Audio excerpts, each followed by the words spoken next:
Welcome back to Forbidden Knowledge News. I'm your host, Chris Matthew. Tonight I want to welcome Joanne Richards. She is the Executive Director of the educational nonprofit Earth Defense Headquarters. Her husband, Mark Richard, and his father, Ellis Lloyd Richards, claim to have been involved with top-level military intelligence operations since World War II, including involvement with the secret space program. Joanne speaks about her knowledge of military operations and secret meetings that these men were involved with, and she shares information about numerous alien species, the secret space fleet, and battles with aliens on and off world. Joanne, welcome. How are you doing tonight? I'm good. How are you? I'm very good. Thanks for joining us. Thanks for having me. Oh, you're welcome. You know, this topic, for me, the secret space program, I believe it's one of the most controversial topics I could cover. And the reason I say that is because so far there's really no evidence or way to verify a lot of the stories that come out about the secret space program, you know, such as stories from Randy Kramer, Cory Hughes, and of course your husband, Mark Richards. You know, I personally believe that we do have operations off planet. To some degree, I believe we have a secret space program. But some of the stories I hear, it's hard for me to wrap my head around.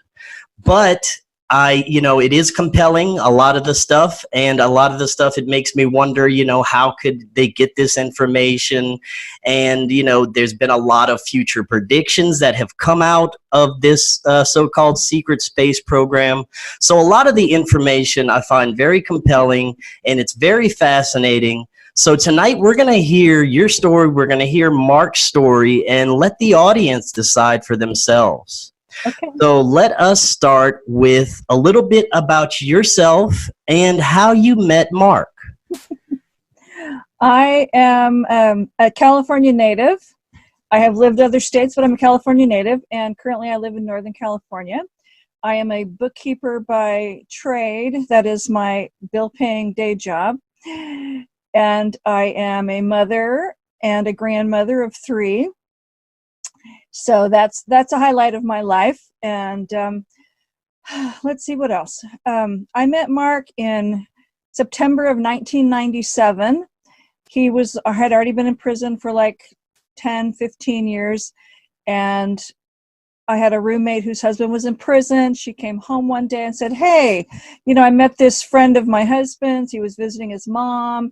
He's really nice. He's really smart. And I'd already been to prison to visit a couple of people, so the prison process didn't scare me. And I said, oh, somebody smart. That's a good, that's nice. And that really intrigued me. So we started writing, and a couple months Now, how long did you say he had been in prison by the time you met him? Yes, he was arrested in 1982 and then put in state prison in 1984, and I met him in 1997. So I've lost track of the math. We've been together 22 years. I know that much. We've been married 17.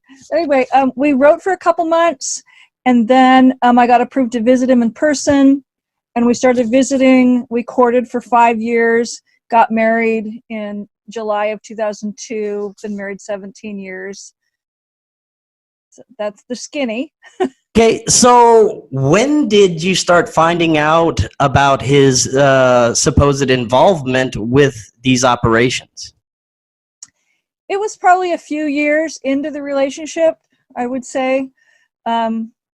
Probably, close to around the time we got married. So it was several. I mean, I knew he was writing a family history. So he was writing a lot of text about the world history and how his family was involved with different things that's gone on, since the 30s. So I knew his family was fascinating, and they'd been a lot of places. So that was really cool. I knew his dad was in the military.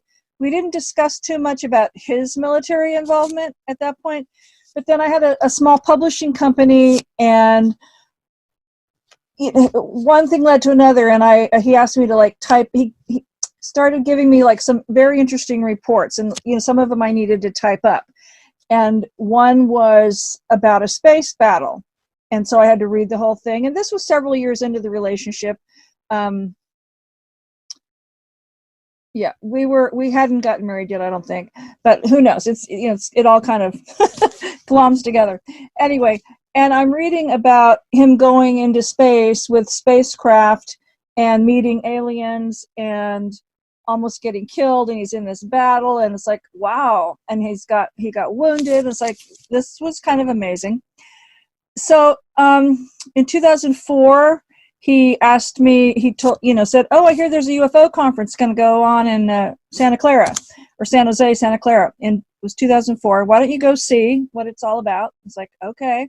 And by then, I definitely knew some of the stuff he'd been involved with.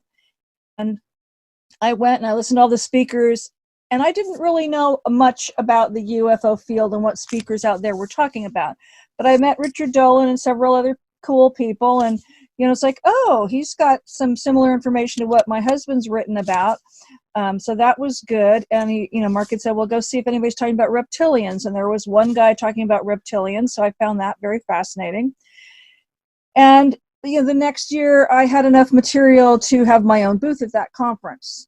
And then people started hearing my story and were getting fascinated. And I started getting on some radio interviews. And then I went to England and did my first talk in 2007 in England. So that was pretty cool. So it was several years into the relationship, and it wasn't like he just started telling me. He'd give me stuff to read. That's one way I've learned a lot about his life, by reading what he's gone through and learning about the different people in his life and things like that. So, and then, yes, then we do start talking about it. And especially now that we've been together this long, so it's like, okay, what questions do you have? Or like, what do you need to know before you go do that next talk? Or any more details you need, or da, da, da. So he gives me as much detail as he can. And, but what I wanted to say before, when you were, it's like, it's interesting because back when he was involved, they didn't call it the secret space program. They had a military space fleet. They called it the Deep Space Fleet. Many countries built spacecraft and were part of this fleet, but it was top secret. So yes, okay, that's a secret space program. And I've come to learn that there's more than one secret space programs, apparently. And for me, I didn't have any trouble believing any of his stuff, because we'd already been, visiting for years, and I trusted him, and it just didn't. It wasn't that mind-blowing. Yes, it's mind-blowing, but it wasn't like, are you kidding me? What are you trying to tell me? But see, my thing is, a lot of people believe in UFOs, but they have a hard time with the concept of aliens. It's like, well, what do you think's driving the UFOs here? What do you think's happening in space? Do you think it's just a vast void, that there's absolutely nothing out there and there's nothing going on and there's nobody inhabiting anything? Well, that's hooey, because we're just one little part of the cosmos, and we're like probably the youngest species around, especially in this galaxy. So it's interesting that people, because I'll talk about things that have happened on this planet, and people are okay with that. I start talking about out in space, and they're going, no, that's too far-fetched. It's like, well, okay, but you believe that UFOs come here, and you believe that aliens come here to kidnap people. So it's like, So I imagine, by the time he started telling you about this, you had grown to trust him and know him enough that you didn't question any of this, right? No, I mean, and he didn't expect me to believe him blindly, but I had done enough research for him by then on various things, because he knows exactly what happened and who was there. He might not, but he likes to put in people's biographies when he writes things, and a lot of background history. So he doesn't necessarily remember every single date. He just, so I look up, and other friends of his and family members, we look up background information. And sometimes we're looking up, what's on the internet about a certain topic, so he can judge whether he can talk about it or not. But yes, I had grown to get used to this kind of weird stuff. And, it just didn't faze me that, okay, there's UFOs. Okay, there's aliens. Sure, why not? I thought a good place to start now would be, let's talk about his father and, the earliest history we can get about him and his involvement with these off-planet operations. Well, then we need to mention his grandfathers, because both of them were his mom's dad although he was killed in the 20s, he was murdered. He was going to run for governor of, I want to say Indiana. I think it's Indiana. But he was one of Teddy Roosevelt's Rough Riders. He was one of the first men in black Secret Service type men for this country. And he helped Tesla, he helped Tesla with some of his projects. The other grandfather, Richards, he also helped Tesla with different projects. He was on various think tanks. He was part of the Manhattan Project and the Philadelphia experiment. And Mark's dad grew up in Illinois and Michigan. And he, for summer camp, he would go around to spend summers with famous scientists and Tesla, and he was allowed to test some of Tesla's inventions. So he had quite a wild childhood. And even as a teenager, Mark's dad was sent to the American Southwest because his dad couldn't go because there were some problems with aliens, and it was before we got into the war. So there was a reptilian species called reptoids, and they were working with the Nazis, and this was right about the beginning of the building of the base, Dulce base in New Mexico. So anyway, Mark's dad, got involved at a young age, just like Mark. So kind of runs in the family. Not kind of, it does. What types of operations was his father involved with? Besides what you just mentioned, was he going off planet at that time? I don't know. I can't say that he was. I would say that probably happened later. I know that in the 30s, before Hitler invaded Poland, Mark's dad was sent to Europe. At least one trip, there was some royal wedding going on in some country. I don't remember which. And, under the guise of that, he then went over to Germany, and because his dad's heritage is German. So he was shown by the Germans all this cool stuff they were inventing, and, rockets and, flying saucer type things and cool equipment, and they wanted him to defect and become a Nazi officer. Well, was he involved with secret societies as well? Not to the point of joining any of them, because he didn't believe in that. He would often, he and Mark, in their line of work, they would often be part of, or not part of, but like be present at maybe a gathering or a meeting, so they would know what was happening, but they were never members. So anyway, his dad was used to seeing secrets. He took the secrets and brought them back to Washington, that kind of stuff. I don't know for sure when he started going off planet. I know in 1959, he had definitely gone off planet for a while. I know after World War II, he was stationed many places around the world where there was UFO activity happening. So was Mark, what age did Mark get involved with the military and then ultimately with this secret space program? Childhood. When he was a baby, like the year before he was born, basically, there were a Raptor contingency of flying saucers that flew into Hamilton Air Force Base. Explain to us what the Raptors are. Okay, the Raptors are a reptilian species. They originated on Earth. They are descendants of a dinosaur. It starts with a D. I can't remember the name, Deinonychus or Dia something. And so they look very much like the raptors in Jurassic World. So they're not tiny.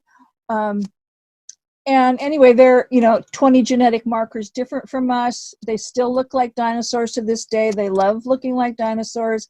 They've got strong legs and very scary kill claws. They've got a long snout with really sharp teeth. They love to eat fresh food. They're very educated. They love their families. Anyway, so in 1952, a contingency of Raptor flying saucers came into Hamilton Air Force Base, which is about 15-20 minutes north of where I live. And the men, the women, they were all hanging out. This is August. You could see the officers and their wives were hanging out at the officers' club swimming pool. And all of a sudden, you see these flying saucers coming in, and the alarms are going off, and the guys are running down to the hangars to get in their jets. and Mark's dad's jet, or his hangar, was right next to the control tower, and he came pulling out of his hangar in a flying saucer that the Air Force had built for them, or built for us by a company in Canada. Anyway, so they deal with that. Everybody comes back. This one flying saucer comes back. A Raptor ambassador comes out of it and starts having like these meetings and teaching the human leaders that were there about space and other species and, you know, the politics of space. And he was a prince from the Raptor species, and he was sent here to try and make friends. And he's been our friend ever since. And the Raptors have worked with us and our human military ever since then. So, as scary as they are our friends. What branch of the military was Mark enlisted in? He enlisted in the Army when he went to Vietnam. And then after Vietnam, he was still in the Army for a while. And then a few years later, mid-70s, he transferred to the Navy. So he's currently a Navy captain, and he was involved with Air Force Special Forces. So, I mean, he wasn't involved with this secret space stuff as a child. When did he actually start really getting involved with this stuff?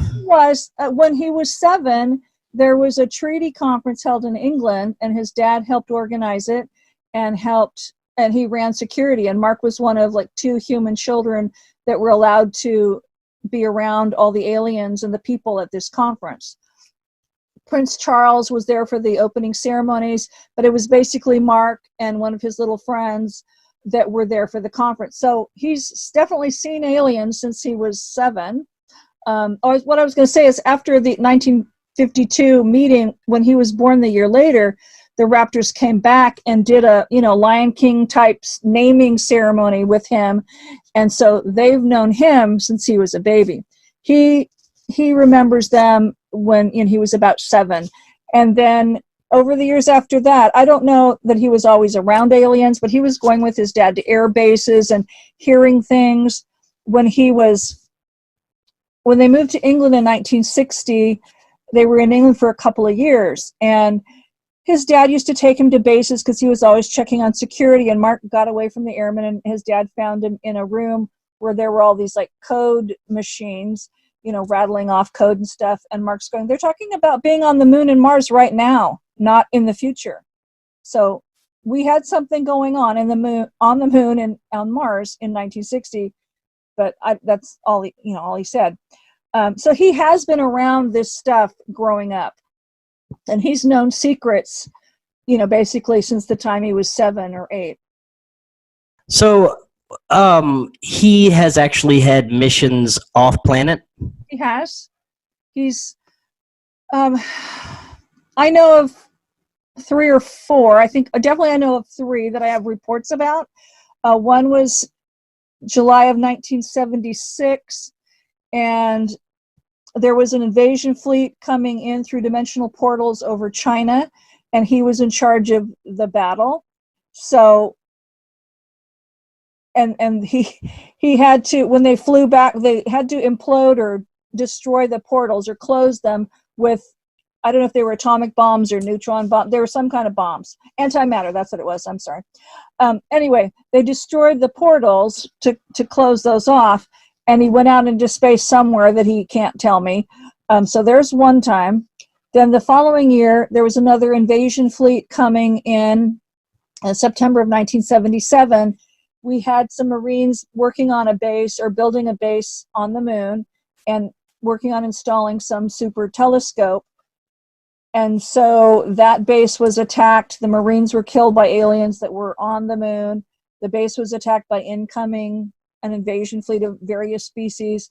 And the fleet, that Mark was involved in, and with some other help, they were involved with a battle. It wasn't far out in space, but, it was out in space somewhere in our, kind of near the moon. I don't know exactly where.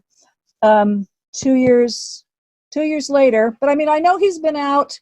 I don't know how far he's been out. He hasn't really told me that detail. I know he's been out to like Jupiter, Saturn, that kind of stuff. That's pretty far for me. I know in August of 1979, there was going to be some kind of alien conference out by the asteroid Vesta. and our space fleet was tasked with going out there and, I don't know, monitoring it or helping it, or I don't know exactly. They didn't really explain that. Anyway, so he, was in charge of one of the spacecraft that went out there. On the way, he met a really cool cat species. So that was a first contact with them. And then they get closer to the asteroid and the base, that was the base. It was a base for a humanoid species. Well, they were attacked by an insect species. I know this all sounds crazy, but anyway, there was a space battle, and that was harrowing. And that was the first thing I read that of any of his space stuff. That was the first thing he gave me, because he never gives it to me in chronological order. So it's just kind of when he writes it up. But so that was the first thing I read, that he was, hurt and in this incredible battle. And people think it takes hours or whatever. Like, these little battles are like over in 90 seconds once it gets going. So it's pretty amazing. Yeah, this is it. It sounds like a scene from Men in Black, honestly. Where there's constantly off-planet threats, and we just take care of it with these secret factions. Right. I think that's the part that is so unbelievable for people, is just how off the wall some of this stuff is. And to think, I think it's just they can't think that these species are amongst us, and they're that close, and we have these many different species that we are interacting with right now. We are, and it's amazing because now that you brought up Men in Black, and I love those movies, but it's kind of like his life is a cross between Men in Black and Star Wars, because if I take all the history and the science out of his reports, I've got great Star Wars episodes or Star Wars-like episodes. But he has told me there are places that are just like in the movie Men in Black, that's like a UN building where the different species come and go and interact. And it's like, oh, okay, that's cool. And like one of the Star Wars movies where there's like the bar, the nightclub out in space somewhere. And one of his experiences he was writing about, they went to one of those types of places. There are, resting stations out in space, and, they have bars or nightclubs or restaurants. Like, truth is not, truth is what, stranger than fiction. And I just finished reading, one of my favorite British authors writes these lovely holiday stories. But they're always revolved around people and this is like, early 1900s, but special branch. So that's, their top secret, like CIA type stuff. And it was interesting because there was like one or two lines in there, and it was explaining that, they're doing their job well if the people don't ever know there's even been a threat. So all these things that Mark and the men like him, it's like, we didn't know these things were happening on the planet. I didn't know in 1976 when I was dancing in a church dance pageant that they're up in space fighting a battle, and that we could have almost been wiped out. So it's, that's how good they were at their job. And you had an international intelligence agency that anytime there were threats against the planet or against our humanity here, the different countries would work together and deal with these threats. So when people, in the public think everybody's, fighting the Cold War, you often had people from those Cold War countries working together to save the planet. I want to discuss the circumstances surrounding his arrest and imprisonment. Now, I know that there's some speculation that it may have been, I guess you could say, the government or secret factions that may have wanted him to be in prison. But let's hear the story behind this. Sure. I mean, doing what he did, he always had cover businesses. So, he doing things that he was good at. So he had a film company because he was a good filmmaker. He had a publishing company because he's a good writer and editor. He had a construction type company or remodeling company at the time of his arrest because he knew how to do that kind of stuff. But you had to have some cover to explain why maybe you needed to zip up to Canada or you needed to zip to New York. but I mean, they were doing legitimate things. I mean, the film company, did have projects, and they did make money and that kind of stuff. Anyway, in 1982, his cover business was this construction remodel company, and one of his friends wanted a remodel jar. He wanted an addition at his house, and so fine. Mark and his helpers, they were working on this, and one afternoon the helpers killed the guy, and Mark gets blamed for masterminding this big murder that they were supposed to do, because they were going to sell the guy's antique cars that he worked to restore, and they were going to sell all his tools, and they were going to sell the pot that they found in the house. Well, no cars, no tools, nothing got sold. The kids were found with money and pot, and they might have been found with some pink slips or whatever, but nobody got rich off of that murder. So we don't know exactly the government's involvement. And certainly they weren't thinking about that when the trial was happening. And certainly the government was not going to say, hey, he was working for us that day, because he could drop off the kids at the work site, tell them what to do, go away for several hours, do what he needed to do, and come back. So that's why Carrie Cassidy and I keep saying, he was not in the area when, and I don't know exactly if he was off planet. He can't tell me where he was when this murder happened. But we know he wanted to retire. Certain people didn't want him to retire. And we know along the way, he breaks rules. He's a bit of a rogue. So he has pissed off a lot of people, especially in the elite.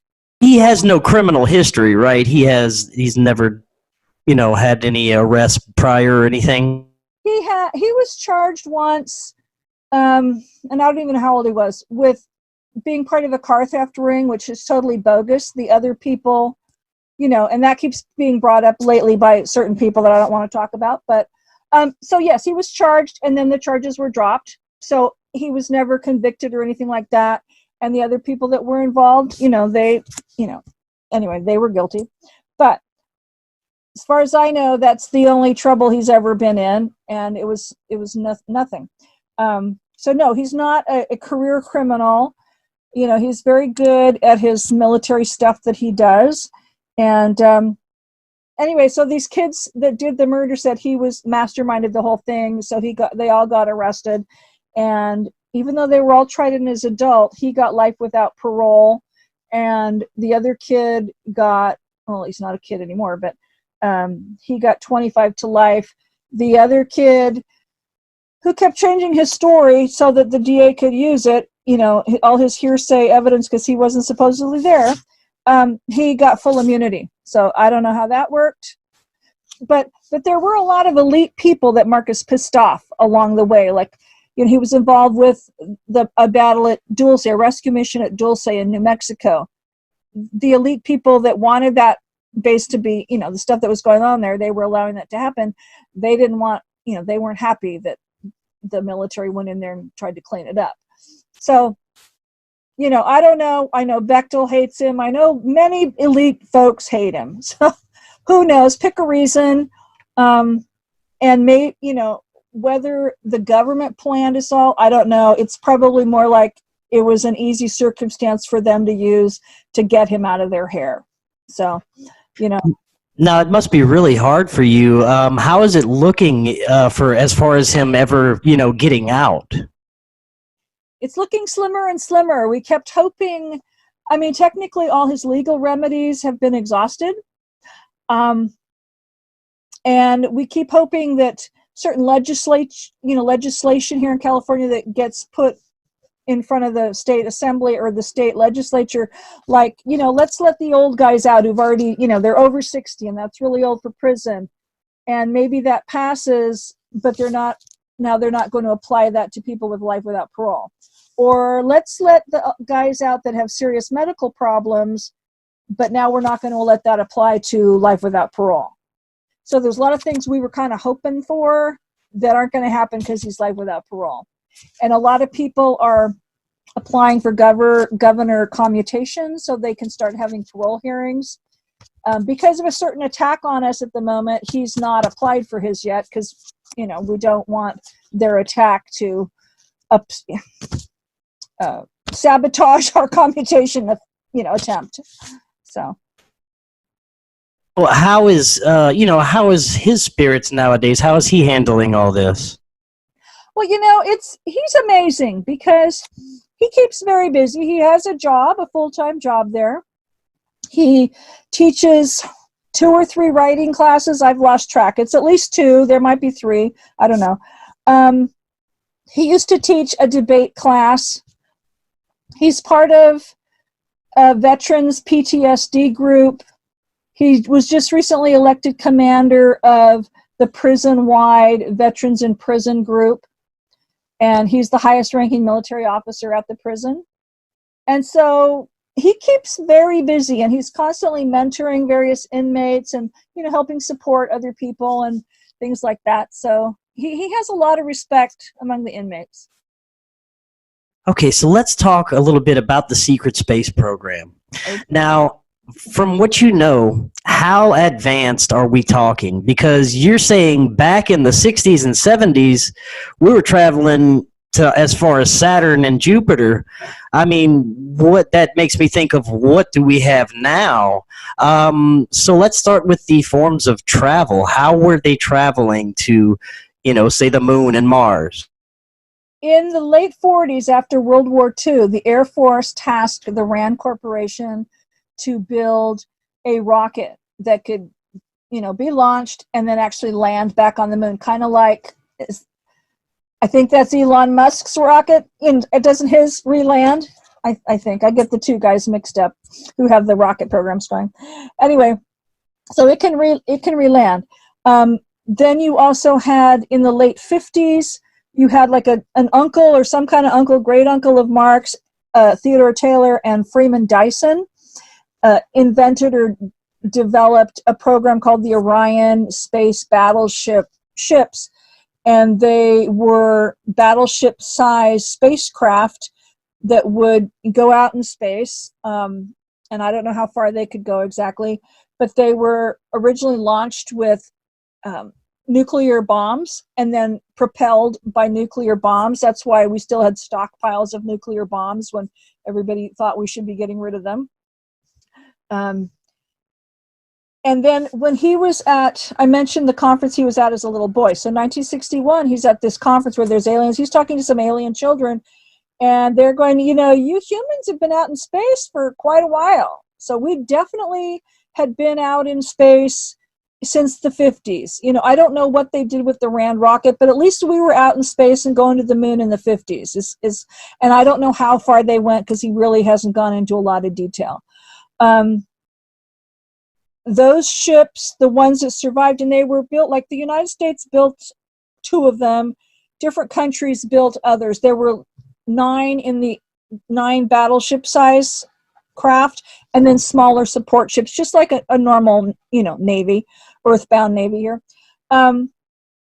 Like in his Vesta trip, where he was actually captain of one of those ships, they had upgraded his ship to have his grandpa's antimatter, or I don't know if it wasn't the engine or something related to the antimatter thing on there. Maybe it was for the turning or whatever. It was pretty cool.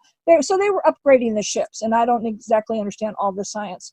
So I don't know exactly what we have today because he can't tell me. You've heard of the Aurora? Yes. Okay. He was part of that. I mean, he was involved with, he could fly those. He used to fly the SR-71, but he's also flown alien craft. So, he can't tell me what exactly we have now. I know we have the ability to travel through wormholes. I was going to say that because I interviewed Randy Kramer, and he talked about jump rooms and wormholes, and transferring of consciousness, actually. Have you heard about any of these methods? Mark hasn't really talked about jump rooms or the transfer of consciousness, but we have talked about wormhole. And I don't know how advanced the humans are, but the aliens are really advanced with wormhole technology.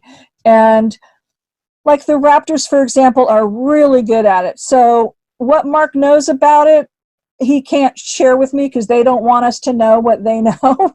But you attach a wormhole to a Stargate, and you can go pretty much anywhere. I guess you can go, and there's tons of them, and you just have to know where you're going. And I don't know how that all works. It's all very fascinating, but certain aliens can help open the portal. I mean, Mark can help. Mark has been known. There's one of his missions where he opened up a vortex. It didn't go anywhere. I mean, somebody came through that he needed to talk to, but it's not like he went in it and went anywhere. But there was another interstellar treaty conference 10 years after the England one, and it was in Iran. And there was going to be some major sabotage, catastrophe going to happen that would have destroyed the planet. There was some neutron bomb coming this way. And so you had all the security personnel getting in their craft, and it is so interesting because I don't know if you believe in fairies or not, but they're very much a part of our world. I had a show about fairies a couple of weeks ago. Oh, good. Okay. And many different alien species have their own fairies. We call them elementals. But so you have the elementals who, now let me get this right. I mean, they have, they were working with another alien species, like to open up the portal and hold it open and attach the wormhole.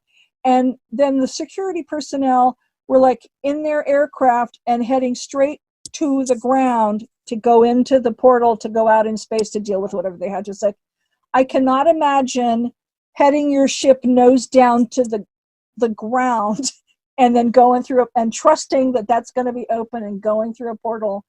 They survived, they saved the planet, and he's alive to write about this. But these weird, amazing things.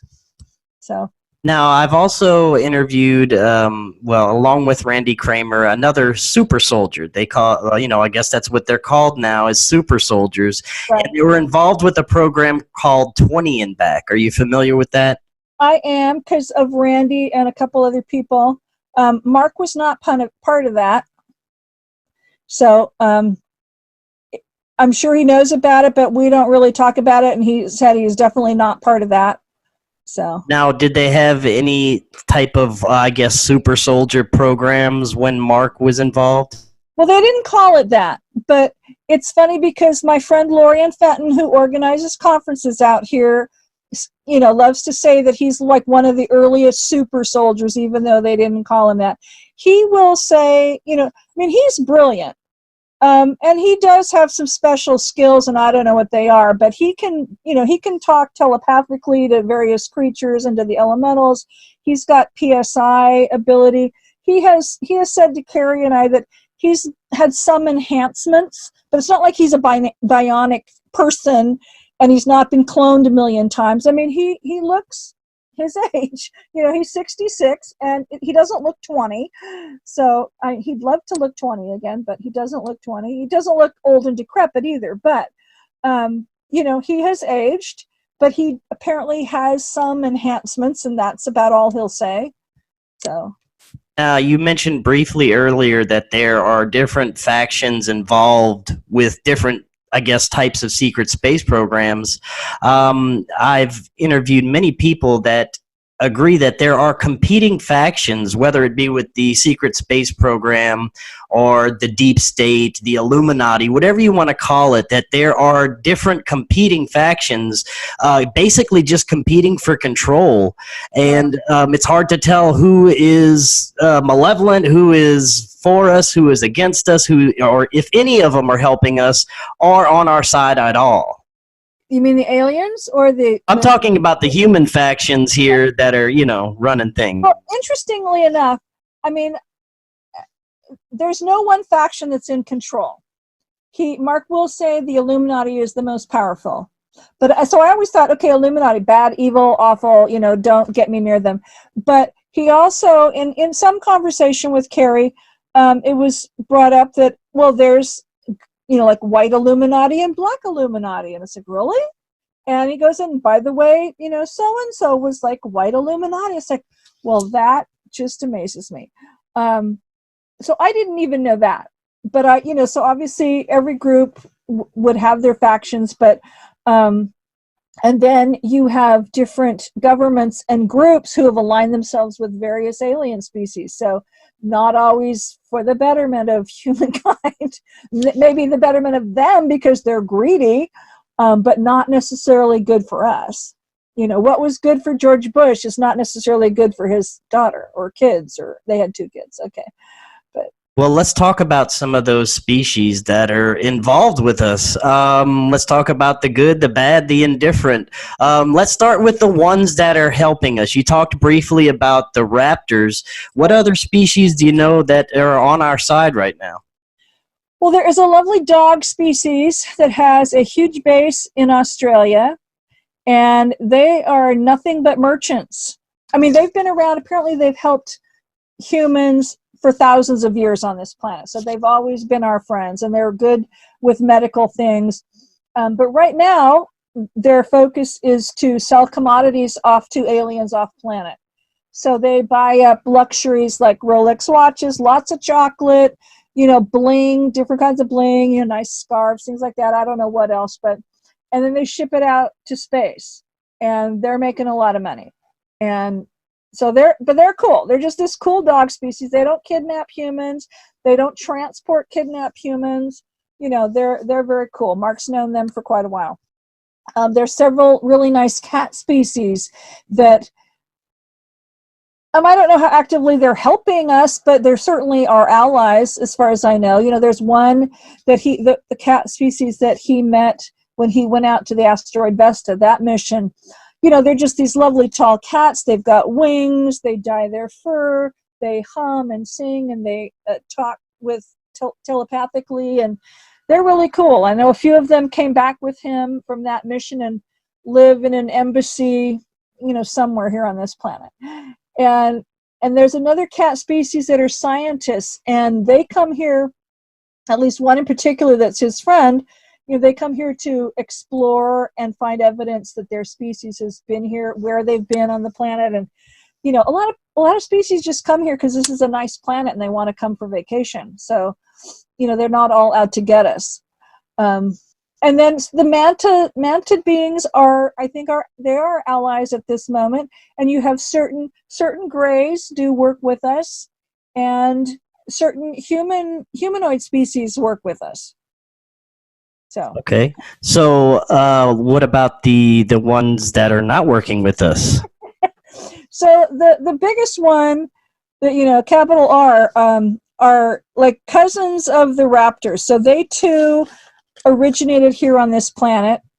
They used to look like a dinosaur, not exactly the same species as the raptors, but then an asteroid hit the planet 65 million years ago, and the ones of them that were, some of them were on the moon and on Mars and underground. After that asteroid, they evolved into a more human-looking species. So they're still very tall, but they don't have their tail. They could look a little, they don't have a long snout like the raptors do, but they still have 3 toes and 3 claws, and they're very sharp, and they still eat you or bite and chew and nasty.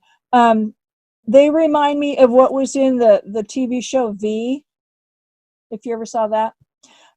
They also have a huge presence out in space, as do the raptors, because most of the raptors left the planet, you know, millions of years ago and colonized space. So they have a huge empire out in space. The reptoids, though, they're horrible. They want to enslave us. They want to control us. They work with a lot of terrorist groups. So I'm very open about that. They do back ISIS. And so a lot of stuff that is continuing to happen in the Middle East is because the reptoids are backing that. Sometimes when you hear of a big terrorist act, like perhaps at a mall, and you don't really see who did the attacking, it's because it's reptoids and their faces are covered and you're not going to see them. But so they're just nasty, and they do work with various governments. You know, I don't know if they're still working with Putin, but they have. I think they've probably worked with China, but I think somebody else is working with China right now. So they do. We could say that perhaps Mrs. Clinton works with them or is aligned with them. You know, it's not just a whole government. And, they will help promote you and get you power if you're going to be aligned with them. So it's very scary. Now, has Mark ever mentioned or talked about the Anunnaki?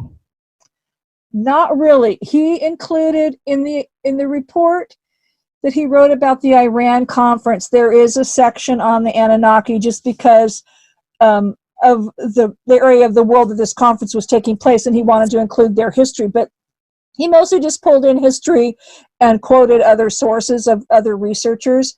So that's not one of his specialties, and we don't spend a lot of time talking about them at all. So the reptoids, are there any other malevolent or species that are threats to us right now? Right. Well, you have an insect species called the Troggs, and they look like a cross between a manta and an ant. They like to come to the planet and scoop up lots of humans and take them out to space and sell them. They also mine various asteroids and rings, around Saturn. They mine the resources from the moons and the asteroids and the rings of different planets and things like that. So they're not our friends. And I haven't heard him talk too much about, the Native Americans used to talk about ant people appearing to them.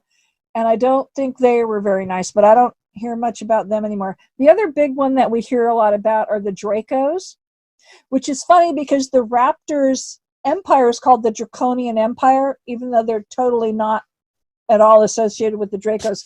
The Dracos originated in space. They're very elite, basically think they're God or gods. They think they're better than everybody else. They would probably like to take over take over the planet if they could. They're warring with another group out in space, and I don't know how much progress they've made here, but I'm sure they've tried some things here. There's a lot of things that happen on this planet that we think are natural disasters, and they're not. They're caused by alien enemies. So Now, do any of these species or beings walk amongst us on a daily basis? sure. Mostly, I would think the ones that you wouldn't think twice about are like tall whites or certain humanoids that just look very Scandinavian, and they're just tall and they're blonde. And, I don't know if some are working in our government or not, but they do walk around. And even, the raptors are kind of funny because a lot of these different species, like to go have fun. So I know, is it Charles Hall that talks about the tall whites from like Area 51 out in that area? I think it's Charles Hall. I've spoken at a conference with him. Anyway, Mark we've laughed about how different aliens will go to Las Vegas and maybe rent a room or a floor late at night and, go up to a private room and gamble, because they like to. So what else? Any other? So those, the more humanoid looking ones do too. And sometimes, when you have like an alien con or a big Comic-Con or a big science fiction convention where everybody's pretty much in a costume, various aliens will go as themselves and walk around because people just think they're in a great costume. Now, have you had any personal contact experiences? I've had UFO sightings. I have not had contact. Well, I take that back. My first conference that I had a booth at, there was somebody who came up to my booth and listened to my spiel. And I know he had a hat on and some gloves and stuff. And after Mark and I talked about it later, he was some kind of hybrid. But, we didn't really talk much and, because he didn't want to give himself away. But he did a lot of nodding. Other than that, there's treaties that ban open communication between civilians and aliens, so we could all get in trouble. I've had a lovely experience when I was speaking in England one time. Usually, I have a lot of spiritual or strong energy standing behind me to support me. And, my father-in-law's spirit is usually there. And then, I don't know, the elementals are always there. And I always like to end my talks usually with a quote from a raptor senator. And one of my spirit guides is a raptor. And this strong, hot presence was like almost like right on my shoulder as I was giving this quote, because it's so moving. And when I was done, I had 3 psychics that I know from that conference come up to me and go, "Oh, we saw what was standing behind you." and this one guy said, I never usually believe I didn't used to believe your talks. I go, I know. And he said, but I saw who was behind you, and one was definitely a raptor or some kind of reptilian. It's like, there you go. Most of my experiences are sightings that I've had. So, because again, they would love to come meet me, some of his friends, but they'll get in trouble. And we don't want them to get in trouble. And I don't want to get in trouble. And I don't want somebody just to shoot them because they think they're here to attack me. People just are silly. Does Mark still have any contact with any officials or even off-world entities? He is still an active Navy captain. He does communicate with people in our military. And yes, I think he has told Carrie that he can communicate with other, his alien friends. So he still has, I guess, communication with some of the factions he was involved with? The military factions? Yes. Yeah, people that are actively in the military and intelligence, yes, he's still in contact with them. So I thought he retired, and I was wrong. Now, is he at all aware of some of the things that are happening right now with the UFO phenomenon, how it's being talked about more in the mainstream media, and there's more sightings being reported, and then it's just a kind of a huge topic now that more people are talking about? Is he aware of this? He is very much in the loop of pretty much everything that's going on. Number one, even usually before I tell him stuff, but he and I are constantly talking, and he gets news that I don't even hear. And I'll just tell you, in July, every quarter, we're allowed to have like 2 days together in an apartment at the prison. So they're called family visits. Okay, so we were on a family visit in July, and he has to go, from the apartment, walk across the patio and to the extra little door. And the guards come and count him. Okay, cool. It was the 9:30 count, and it was a beautiful summer night. He's waiting for the guards, and he goes, "Come out here." And I'm going, "What?" And a huge UFO flew right over us. And then it did a loop and came right back over. And it was a triangular craft, red lights on the bottom. I could see the triangular shape clear as day. And even though it was 9:30 at night, I could hear the engine. And it was the most exciting thing that ever happened. Most of my sightings are much farther away, even though I can, see stuff with the naked eye. But that was like, it was so close to the ground. It was amazing. So, I said, "Hey, your friends are flying by to tell us happy anniversary. This is cool." So that was, but yes, he is very much in the know on what's going on. And what I love too, I'm in a writing class. I'm writing a book about how my life has gone from, normal to not normal. And I'm trying to explain to these people about my UFO stuff. And they were going, we don't get it. But all of a sudden, they're starting to hear about things in the mainstream media. And they're going, now we get it. You have to write this, And I was like, okay, cool. Because these are not UFO friends of mine. That's not what they write about. But so yes, he's very much aware. When I came back, you're going to speak at UFO MegaCon, I see. in February. Well, I spoke there last I'll year. be covering there. I'm not going to be speaking, but I'll be interviewing and covering it. Yeah. Okay, cool. Well, I spoke there last year, and the Tic Tac Navy guys were there, so that was really cool. And then I came back after the conference to tell Mark, did you know about this incident in 2004? Oh yeah, it was. Do you know what kind of alien it was? Oh yeah. I was like, okay. So yeah, he stays right up in the loop of things. So what does he think about, what our future holds with all this? Does he talk to you about that? And does he think that we may possibly have that contact? Because, when you look at ancient history, we used to have what seems to be open contact with these beings. Does he ever talk about one day ever having that contact again? We would like that, and there are friendly species that he knows that would like that. And I think the government wasn't even planning to set a date for disclosure for several years out from now. And then who knows when they would have wanted to do disclosure. There might be certain things, and Mark never predicts the future. So, there might be certain things, events that happen, like militarily or, some major violence or something in one part of the world where maybe our allies have to come help us, and then they can't hide themselves, and that's not exactly the way the government wants it to happen, and it won't be pretty. It won't be, we're just going to land on the White House lawn and say, here we are.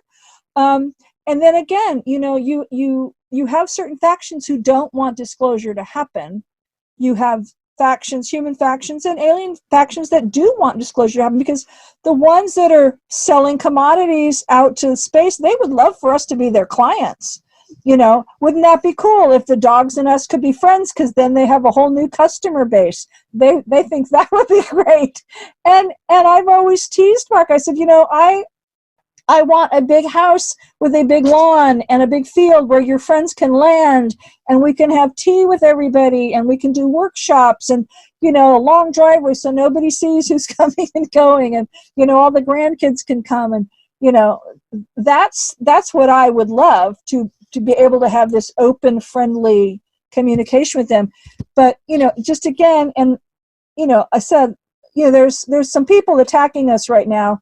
And that is slowing down disclosure, because our raptor friends see that happening and they go, well, then we can't trust humans. If that's going to happen just to our one or two friends that are trying to disclose some things, we can't trust any humans. So it's a sad thing that that's happening. Now, before you head out, is there any, danger that we should know about from these factions? Anything being planned against us? Any type of invasion scenarios that Mark has heard of? If he's heard of it, he can't tell me, so I don't know. I have, because I live in California, I have a supply of emergency food and water. So kind of be prepared for, just like if you're going to be prepared for an earthquake. You never know what's going to happen. And I always tell people, do not live in fear. Earthquakes, fires happen, aliens could come. So who knows? But, I want them to come on friendly terms. And so we'll see what happens. But he doesn't predict. And, but I know Randy has talked a lot, or, other people have talked about like the fake alien invasion type scenario. And the one thing Mark and Carrie and I have discussed, well, if they're going to say it's a fake alien invasion, it's probably because it's a real one. So nothing would surprise me. I don't want a major nasty alien invasion, of course. I want things to be on the positive. Right. I think we all do. I want to work positively with them. So definitely. Yeah. And Joanne, thank you so much for joining us tonight. That was fascinating stuff. And we'll have to have you back on, because there's a lot more we could have talked about. Oh, yeah. Happy to come on whenever you want.